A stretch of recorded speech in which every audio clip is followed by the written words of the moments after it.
नमस्कार जोहार, आपका स्वागत है खबर छत्तीसगढ़ में। तो आइए जानते हैं छत्तीसगढ़ के हर छोटे बड़े शहर से 25 फटाफट बड़ी खबरों को। इससे पहले यदि आप वीडियो को लाइक नहीं किए तो लाइक कर दीजिए और चैनल में नए हैं तो चैनल को सब्सक्राइब कर लीजिए। और आप वीडियो को कहां से देख रहे हैं कमेंट बॉक्स में हमें जरूर बताइए। वक्फ संशोधन विधेयक पारित, मुतवल्लियों से मांगी संपत्तियों की जानकारी। जब वक्फ संशोधन विधेयक संसद से पारित हो चुका है और अब राष्ट्रपति की मंजूरी के बाद यह विधेयक कानून का रूप ले लेगा। इस नए कानून के लागू होने के बाद सबसे बड़ा सवाल उठ रहा है कि क्या छत्तीसगढ़ में वक्फ संपत्तियों पर वर्षों से चले आ रहे अवैध कब्जे हट सकेंगे। बता दें कि प्रदेश में वक्फ बोर्ड के पास 7,000 से अधिक संपत्तियां हैं, जिनका मूल्य 5,000 करोड़ रुपये से अधिक बताया जा रहा है। इनमें मस्जिद, कब्रिस्तान, मजार, दरगाह, मकबरा, ईदगाह, मदरसे, स्कूल और कॉलेज शामिल हैं। चिंता की बात यह है कि इनमें से 80% संपत्तियों अवैध कब्जे में है।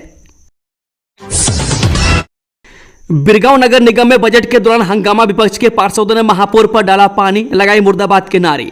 छत्तीसगढ़ के रायपुर के बिरगांव नगर निगम में बजट भाषण के दौरान जमकर हंगामा हुआ। इस दौरान विपक्षी पार्षदों ने महापौर नंदलाल देवांगन पर कैन से पानी डाल दिया और महापौर मुर्दाबाद के नारे लगाए, जिसके बाद यहां का माहौल गर्मा गया। दरअसल महापौर नंदलाल देवांगन बिरगांव नगर निगम के लिए 2025-26 का बजट पेश कर रहे थे। इसी दौरान विपक्ष के पार्षदों ने उनके ऊपर और टेबल पर कैन से पानी डाल दिया। इसके बाद महापौर मुर्दाबाद के नारे लगाए। बता दें कि विपक्ष ने यह हंगामा पानी की समस्या को लेकर किया। छत्तीसगढ़ को नई रेल लाइन की सौगात, 8,741 करोड़ रुपए की परियोजना को मंजूरी। यह छत्तीसगढ़ के लिए एक बड़ी खुशखबरी आई है। केंद्र सरकार ने राज्य में 278 किलोमीटर लंबी नई रेल लाइन बिछाने की मंजूरी दे दी है। इस बारे में जानकारी देते हुए रेल मंत्री अश्विनी वैष्णव ने बताया कि खरसिया से नया रायपुर परमल कसा मार्ग पर 5वीं और 6ठी लाइन बिछाने के लिए 8,741 करोड़ रुपए की परियोजना को स्वीकृति दी गई है। इस प्रोजेक्ट से छत्तीसगढ़ के 8 जिलों को सीधा लाभ मिलेगा। शेयर ट्रेडिंग के नाम पर 50 लाख की ठगी करने वाले 2 आरोपी गिरफ्तार। रायपुर रेंज साइबर थाना की टीम ने ऑपरेशन साइबर शील्ड के तहत शेयर ट्रेडिंग के नाम पर ठगी करने वाले 2 आरोपियों को गिरफ्तार कर लिया। इन आरोपियों के बैंक खातों से अलग अलग राज्यों के 16 से अधिक पुलिस थानों और साइबर सेल्स में ठगी की रिपोर्ट दर्ज होने की जानकारी मिली है। रायपुर रेंज के पुलिस महानिरीक्षक अमरेश मिश्रा के निर्देश अनुसार साइबर अपराधों में तकनीकी साक्ष्य जुटाकर आरोपियों की धरपकड़ की गई। वह प्रार्थी उमाकांत वर्मा ने थाना गुडियारी में रिपोर्ट दर्ज कराई थी कि शेयर ट्रेडिंग में मुनाफा कमाने का झांसा देकर उनसे 50 लाख रुपए की ठगी की गई। इस पर अपराध क्रमांक 17/2025 धारा 318 क्लॉज 4 111 धारा 3 क्लॉज 5 BNS के तहत मामला दर्ज किया गया था। ओपन परीक्षा में बड़ी लापरवाही, 12वीं के बजाय 10वीं का थमाया पेपर, केंद्र अध्यक्ष समेत 3 जिम्मेदारों पर हुई कार्रवाई। छत्तीसगढ़ के गरियाबंद में ओपन परीक्षा में बड़ी लापरवाही सामने आई है। वे कक्षा 12वीं की परीक्षा में 10वीं कक्षा के पेपर बच्चों में बांट दिए गए। इस लापरवाही से कल आयोजित होने वाले 10वीं का परीक्षा एक दिन पहले ही लीक हो गया। वह जानकारी के मुताबिक यह पूरा मामला लोहरसी परीक्षा केंद्र का है। पेपर बांटने में गड़बड़ी को लेकर केंद्र अध्यक्ष नारायण सिंह ने सफाई देते हुए कहा कि आज 12वीं का गृह विज्ञान का पेपर था, लेकिन गलती से 10वीं का गृह विज्ञान पर्चा दे दिया गया था। हालांकि गलती का पता चलते ही केंद्र अध्यक्ष नारायण सिंह ने पेपर बदल दिया, लेकिन परीक्षा में हुई इस बड़ी लापरवाही को लेकर जिला शिक्षा अधिकारी ने केंद्र अध्यक्ष समेत 3 जिम्मेदारों पर सख्त कार्रवाई की है। छुट्टी पर घर आया जवान हुआ लापता, परेशान माता पिता ने मदद की लगाई गुहार। छत्तीसगढ़ के बालोद में एक आर्मी का जवान लगभग 1 महीने से लापता है। वह अपने बीमार पिता के इलाज के लिए घर कलंगपुर आया हुआ था, लेकिन 6 मार्च को वह घर से अचानक निकला और अब तक लौट कर नहीं आया और न ही उसकी कोई खबर आई। वह गुमशुदगी की रिपोर्ट दर्ज कराने के बाद भी जब कुछ पता नहीं चला तो अब जवान के माँ और बीमार पिता अपने बेटे को ढूंढने के लिए प्रशासन से गुहार लगा रहे हैं। उन्होंने कलेक्टर को आवेदन सौंपकर अपने बेटे को खोजने में मदद की गुहार लगाई है। जानकारी के अनुसार बता दें कि आर्मी जवान सेज सिंह मंडावी जम्मू कश्मीर में पदस्थ है। वह छुट्टी पर घर लौटने के बाद रहस्यमय तरीके से लापता हो गया। वे परिजन काफी समय से जवान की तलाश कर रहे हैं, लेकिन जब कोई जानकारी नहीं मिल पाई है तो परिवार का कहना है कि सेज सिंह कहां है और किस हाल में, इसकी कोई जानकारी नहीं है। अब वे दर दर भटक कर लोगों और शासन प्रशासन से अपील कर रहे हैं कि उनके बेटे को ढूंढने में मदद की जाए। बिलासपुर के हर जोन में अब मिलेगी पिंक टॉयलेट की सुविधा, मेयर काउंसिल की बैठक में लिया फैसला। जब मेयर इन काउंसिल की बैठक गुरुवार को महापौर पूजा विधानी ने ली। इस बैठक में महिलाओं को बड़ी राहत दी गई है। बैठक में सर्वसम्मति से निगम के 8 जोन में आवश्यकता वाले जगहों पर पिंक टॉयलेट बनाने का निर्णय लिया गया है। मैं इससे वर्किंग वुमेन के साथ ही बाजार व सार्वजनिक स्थानों पर जाने वाली महिलाओं के लिए बड़ी सुविधा साबित होगी। इसके अलावा कई महत्वपूर्ण निर्णय लिए गए। मैं इससे नगर विकास को नई दिशा मिलेगी। मैं MIC सदस्यों की बैठक में कई कल्याणकारी प्रस्ताव बनाए गए, जिन्हें स्वीकृति के लिए भेजा गया है। भूपेश बघेल के कार्यकाल की इस योजना का सीएम ने बदल दिया नाम, जाने किसे मिलता है इसका लाभ। रमन सिंह ने की थी शुरुआत। तो छत्तीसगढ़ की विष्णुदेव साय सरकार ने भूपेश बघेल के कार्यकाल की एक योजना का नाम फिर से बदल दिया है। हालांकि इस योजना की शुरुआत रमन सिंह के कार्यकाल में हुई थी। विष्णुदेव साय सरकार ने छत्तीसगढ़ में टॉपर्स के लिए चल रही छात्र प्रोत्साहन योजना का नाम बदल दिया। अब स्वामी आत्मानंद मेधावी छात्र प्रोत्साहन योजना का नाम पंडित दीनदयाल उपाध्याय मेधावी छात्र प्रोत्साहन योजना कर दिया गया। इस संबंध में निर्देश भी जारी कर दिए गए। माध्यमिक शिक्षा मंडल ने नाम बदलने को लेकर आदेश भी जारी कर दिया। आदेश जारी होने के बाद ही अब इस पर सियासत भी तेज हो गई है। कांग्रेस संचार विभाग के प्रमुख सुशील आनंद शुक्ला ने बीजेपी पर हमला बोला। उन्होंने कहा कि बीजेपी प्रदेश के महापुरुषों के अपमान कर रही है। जवानों की सीक्रेट प्लानिंग, अमित शाह की डेडलाइन का खौफ, अपने ही गढ़ में गिड़गिड़ा रहे नक्सली, जाने इनसाइड स्टोरी। जो छत्तीसगढ़ में नक्सलवाद के खिलाफ लगातार एक्शन हो रहे हैं। सुरक्षा बल के जवान नक्सलियों के गढ़ माने जाने वाले अबूझमाड़ में घुसकर कार्रवाई कर रहे हैं, जिसके बाद नक्सली खौफ में आ गए। ऐसे में नक्सली संगठन की तरफ से शांति की पहल का एक लेटर जारी किया गया। शांति की पहल को लेकर दावा किया जा रहा है कि नक्सली संगठन अब कमजोर हो गए। केंद्र सरकार भी नक्सलवाद के खात्मे के लिए लगातार सपोर्ट कर रही है।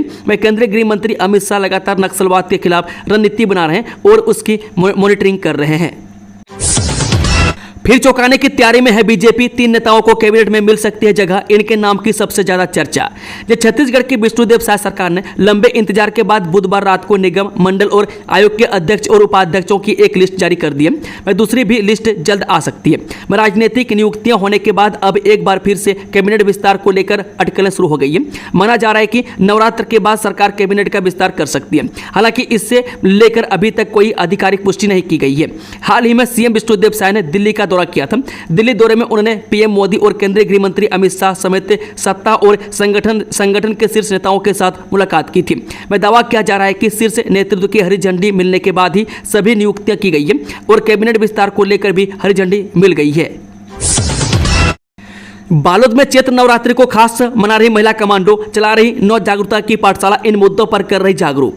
छत्तीसगढ़ के बालोद जिले में अपने कार्यों से विशेष पहचान बना चुकी महिला कमांडो इस चैत्र नवरात्र को खास बनाने में जुटी हुई है। नवरात्र के 9 दिनों तक नौ जागरूकता की पाठशाला अभियान के तहत महिला कमांडो लोगों को जागरूक करने का काम कर रही है। इस अभियान का मुख्य उद्देश्य बाल विवाह मुक्त बालोद बनाने के साथ साथ नशा मुक्ति, जल संरक्षण, सड़क सुरक्षा, महिला सशक्तिकरण और सरकारी योजनाओं की जानकारी जन जन तक पहुंचाना है। बारिश और तेज हवाओं का अलर्ट, जाने कब तक मौसम रहेगा कूल। इस दिन से शुरू होगा गर्मी का भीषण दौर। छत्तीसगढ़ में मौसम का मिजाज बदला हुआ है। गुरुवार को राजधानी रायपुर समेत प्रदेश के कई जिलों में हल्की बारिश हुई, जिसके बाद लोगों को भीषण गर्मी से राहत मिली। मौसम विभाग के अनुसार शुक्रवार को भी कई जिलों में बारिश की संभावना है। मौसम में बदले मिजाज ने कहा कि किसानों की चिंता बढ़ा दी है, वहीं लोगों को गर्मी से राहत मिली है। प्रदेश के कई जिलों में न्यूनतम तापमान में गिरावट दर्ज की गई है। विभाग ने बताया कि बीते 24 घंटे में राज्य के तापमान में 3 डिग्री तक की गिरावट हुई है। सहायक शिक्षकों ने निकाली 2661 फीट लंबी चुनरी यात्रा, देखे तस्वीरें। जो बर्खास्त बीएड प्रशिक्षित शिक्षकों ने 2661 फीट लंबी चुनरी यात्रा निकालकर मां महामाया को अर्पित की और सेवा सुरक्षा के लिए प्रार्थना की। वे बस स्टैंड भाटागांव स्थित मां शीतला माता मंदिर में भी पूजा अर्चना कर सरकार से अपने अधिकारों के लिए गुहार लगाई है। वे नवरात्रि के 6वें दिन बर्खास्त शिक्षकों ने अपने आंदोलन को आध्यात्मिक शक्ति के साथ जोड़ते हुए रायपुर स्थित महामाया देवी मंदिर में 2621 फीट लंबी चुनरी अर्पित की। प्री बीएड और प्री डीएलएड के लिए अंतिम तारीख 26 अप्रैल। छत्तीसगढ़ के बेमेतरा जिले में प्री बीएड और प्री डीएलएड परीक्षा के लिए ऑनलाइन परीक्षा फॉर्म जमा करने की प्रक्रिया शुरू हो गई है। इन दोनों परीक्षाओं के लिए आवेदन पत्र जमा 28 मार्च से प्रारंभ हो गई है। वह परीक्षा के लिए आवेदन पत्र ऑनलाइन जमा करने की अंतिम तिथि 25 अप्रैल निर्धारित की गई है, जबकि परीक्षा की तिथि 25 मई निर्धारित की गई है। परीक्षा का समय प्री बीएड के लिए प्रातः 10 बजे से 12:15 बजे तक रहेगी, जबकि प्री डीएलएड के लिए परीक्षा का समय अपराह्न में 2 बजे से 4:15 बजे तक रहेगा। इन दोनों परीक्षाओं के लिए प्रवेश पत्र जारी करने की तिथि 14 मई निर्धारित की गई है। राज्य के सभी 33 जिला मुख्यालय को इस बार परीक्षा केंद्र बनाए गए। उक्त दोनों परीक्षाओं में शामिल होने के लिए अभ्यर्थी अपना आवेदन ऑनलाइन व्यापम के पोर्टल के माध्यम से जमा कर सकते हैं। अमित शाह के दौरे से पहले माओवादियों को झटका, सुकमा में 20 लाख के इनामी नक्सलियों का सरेंडर। केंद्रीय गृह मंत्री अमित शाह के बस्तर दौरे से पहले एक बार फिर सुकमा पुलिस को नक्सली मोर्चे पर सफलता मिली है। 2 महिला समेत 4 इनामी माओवादियों ने पुलिस के सामने सरेंडर कर दिया है। इस सरेंडर से नक्सल संगठन के PLGA को बड़ा नुकसान हुआ है। सभी माओवादियों के ऊपर 20 लाख रुपए का इनाम घोषित था। सुकमा SP किरण चौहान ने बताया कि जिले में छत्तीसगढ़ सरकार की आत्मसमर्पण व पुनर्वास नीति का प्रचार प्रसार लगातार किया जा रहा है। सुकमा जिले के अंदरूनी इलाकों में पुलिस का दबाव लगातार बढ़ता रहा है, जिसके कारण 4 इनामी माओवादियों ने पुलिस के सामने सरेंडर कर दिया है। सभी सरेंडर माओवादियों को नई पुनर्वास नीति के तहत 50-50 हजार रुपए की प्रोत्साहन राशि दी गई है। जल्द ही अन्य सुविधाएं उपलब्ध कराई जाएगी। DLED परीक्षा रद्द करने की अनुशंसा, जिम्मेदारों की लापरवाही आई सामने, नकल कराने का है मामला। 23 मार्च को हुई DLED परीक्षा में नकल के मामले में जांच रिपोर्ट सामने आई है। धमतरी ADM रीता यादव ने जांच में पाया गया कि परीक्षा में नकल हुई है। इस दौरान में लेन देन और मोबाइल का प्रयोग भी होना पाया गया। इसमें 2 पर्यवेक्षक सहित परीक्षा केंद्र अध्यक्ष और प्रभारी प्राचार्य को भी जिम्मेदार पाया गया। जांच रिपोर्ट पर प्रतिवेदन बनाकर सुंदरलाल शर्मा विश्वविद्यालय के कुलपति को भेजा गया। धमतरी कलेक्टर अविनाश मिश्रा ने परीक्षा को ही रद्द करने की अनुशंसा कर दी है। संसद में वक्फ बिल पास, अब सनातन बोर्ड की मांग, सलीम राज लिखेंगे PM को पत्र। संसद के बजट सत्र से वक्फ बिल पास हो चुका है। परसों लोकसभा और गुरुवार को राज्यसभा से यह बिल पास हुआ है। इस बिल पर देश भर से मिलीजुली प्रतिक्रिया सामने आ रही है। कई लोगों ने इसका स्वागत किया तो कई लोग इसके विरोध में हैं। अब छत्तीसगढ़ वक्फ बोर्ड के अध्यक्ष डॉक्टर सलीम राज ने सनातन बोर्ड के गठन की मांग की है। सनातन बोर्ड के गठन की मांग को लेकर सलीम राज ने कहा कि वह इस मसले पर PM मोदी और केंद्रीय गृह मंत्री को पत्र लिखेंगे। उन्होंने कहा कि जिस तरह से नया वक्फ बिल मुस्लिम समाज के लिए लाया गया, ठीक उसी तरह हिंदुओं के लिए सनातन बोर्ड का गठन किया जाना चाहिए। रिसाली नगर निगम 211 करोड़ का बजट पेश, जानिए क्या नए ऐलान हुए। रिसाली नगर निगम बजट महापौर शशि सिन्हा ने पेश किया। वित्तीय वर्ष 2025-26 के लिए अनुमानित बजट 211 करोड़ रुपये का है, जिसमें वह 210 करोड़ 94 लाख रुपये रखा गया। महापौर शशि सिन्हा ने बताया कि इस बजट के माध्यम से क्षेत्र में इंडोर स्टेडियम, गोकुल नगर का निर्माण, मूलभूत सुविधाओं का विस्तार, पानी की टंकी निर्माण करवाने का प्रावधान रखा गया। इसके साथ ही अन्य विकास कार्यों को बजट में शामिल किया गया है। ट्रंप का टेरिफ बम किया, अब 2.5 लाख रुपये में बिकेगा आईफोन, जाने इसके पीछे की वजह। अगर आप आईफोन खरीदना चाह रहे हैं या अपने पुराने आईफोन को अपग्रेड करना चाह रहे हैं तो हमारी यह खबर आपके लिए काफ़ी खास हो सकती है। दरअसल अमेरिका के राष्ट्रपति डोनाल्ड ट्रंप ने दुनिया के तमाम देशों पर इंपोर्ट टेरिफ लगा दिया। अमेरिका के इस बड़े कदम का असर आईफोन की कीमत पर पड़ सकता है। इसके कारण अमेरिकन कंपनी एप्पल के आईफोन्स की कीमत 30 से 40% तक बढ़ सकती है। इस हिसाब से आईफोन्स की कीमत भारतीय रुपये के अनुसार 2.5 लाख रुपये तक हो सकती है। जल के प्रति जागरूक करने के लिए वाटर शेड यात्रा, कलेक्टर ने हरी झंडी दिखाकर रथ किया रवाना। कलेक्टर विनय कुमार लहंगे ने वाटर शेड यात्रा को हरी झंडी दिखाकर रवाना किया। यह वाटर शेड विकास गतिविधियों के माध्यम से लोगों को जागरूक करेगा। जल संसाधनों का सतत प्रबंधन करने, भूमि संरक्षण और कृषि उत्पादकता को बढ़ाने, भूमि सुधार और सिंचाई क्षमता में वृद्धि करने, कृषि नवीनीकरण और जल संसाधन प्रबंधन को एकीकृत करने का उद्देश्य भारत सरकार ने रखा है। बड़े पैमाने पर पटवारियों का तबादला, 7 अप्रैल तक कार्यभार ग्रहण के आदेश। कलेक्टर अजीत बसंत ने जिले के विभिन्न तहसीलों में लंबे समय से काम कर रहे पटवारियों का हस्तांतरण किया है। प्रशासनिक कारणों से ये पटवारी अब अपनी वर्तमान तहसील से दूसरी तहसील में काम करेंगे। कुल 125 पटवारियों का हस्तांतरण किया गया। इन पटवारियों को तहसीलवार हस्तांतरित किया गया, जैसे कि कोरबा के 11, अजगर बहार के 5, भैंसमा के 8, बरपाली के 13, करताला के 8, दीपका के 8, कटघोरा के 12, दर्रे के 8, हरदी बाजार के 10, पाली के 13, पौड़ी उपरोड़ा के 21 और पासान के 8 पटवारी शामिल हैं। उन्होंने संबंधित पटवारियों को 7 अप्रैल 2025 तक कार्यभार ग्रहण करने के आदेश दिए हैं।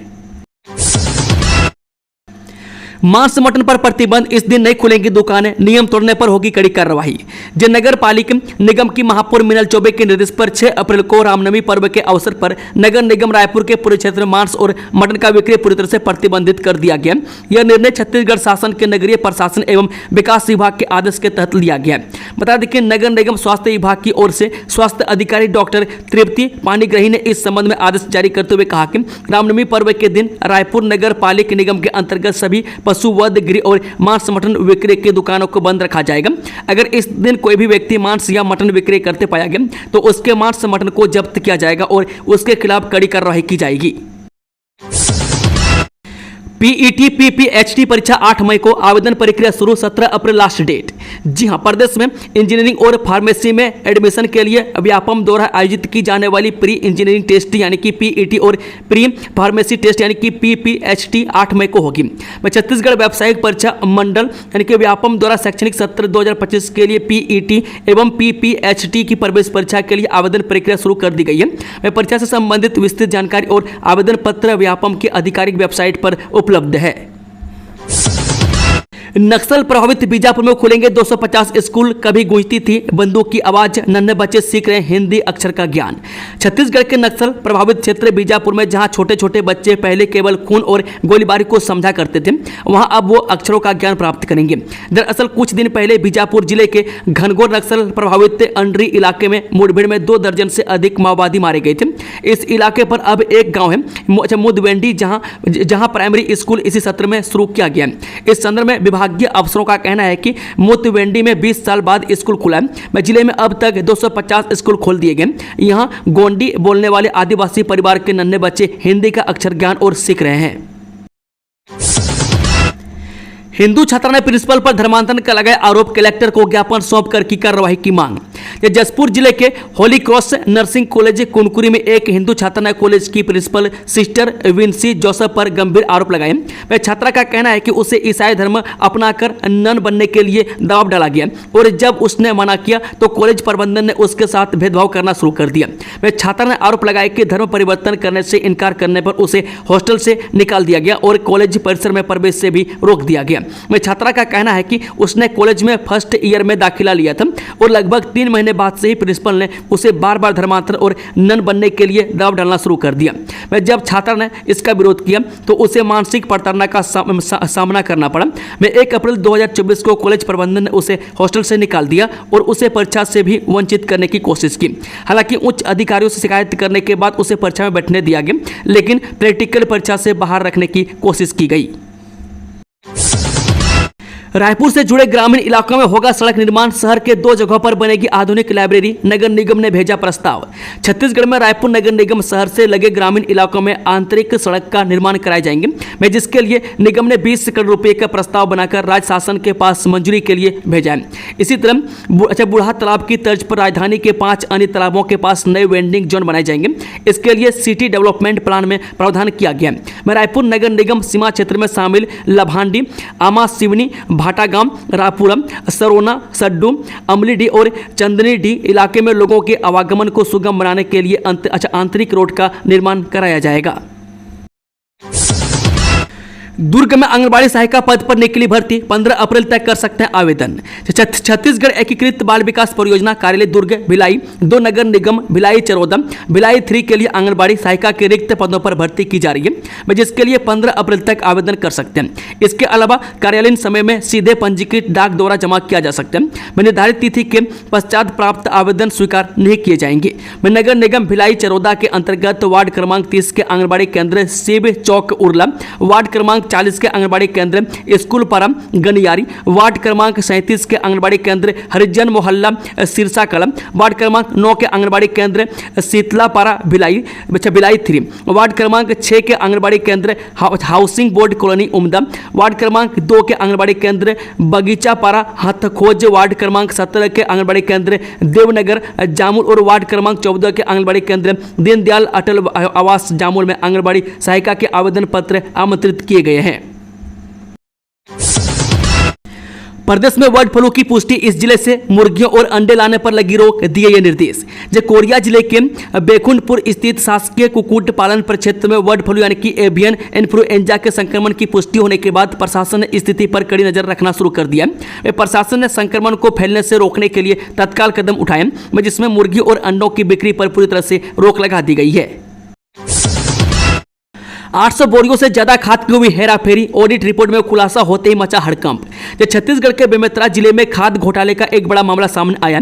यहां 800 बोरियों के खाद की हेराफेरी हुई है। मैं इसका खुलासा ऑडिट में हुआ।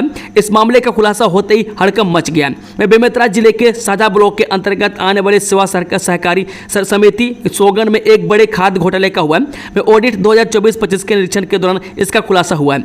मैं जिला सहकारी केंद्रीय बैंक के अंतर्गत आने वाले इन सोसाइटियों का विभिन्न माध्यमों से वार्षिक ऑडिट की जाती है और इसी ऑडिट के दौरान किसानों को बांटने के लिए ले गए खाद का सत्यापन किया गया। गरियाबंद में पीएम आवास के नाम पर रेत निकाल रहे माफिया, ऐसे चल रहा है अवैध रेत का कारोबार। प्रधानमंत्री आवास योजना गरीबों को सिर पर छत देने की मंशा से शुरू की गई थी, लेकिन यही योजना अब गरियाबंद जिले में रेत माफियाओं के लिए रेत चोरी का नया हथियार बन गई है।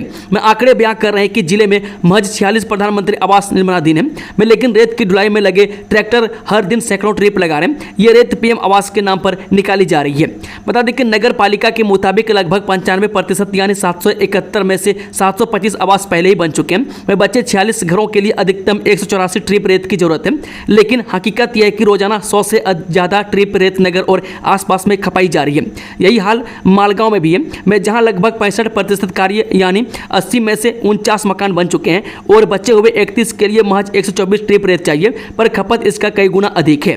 दोस्तों, खबरों का सिलसिला समाप्त होता है। अगर जानकारी पसंद आई तो वीडियो को लाइक, शेयर, चैनल को सब्सक्राइब जरूर कर लें और कमेंट बॉक्स में कमेंट करके बताएं कि आप न्यूज़ को किस जिले और पंचायत से देख रहे थे। कि ऑल द बेस्ट। जय हिंद, जोहार छत्तीसगढ़।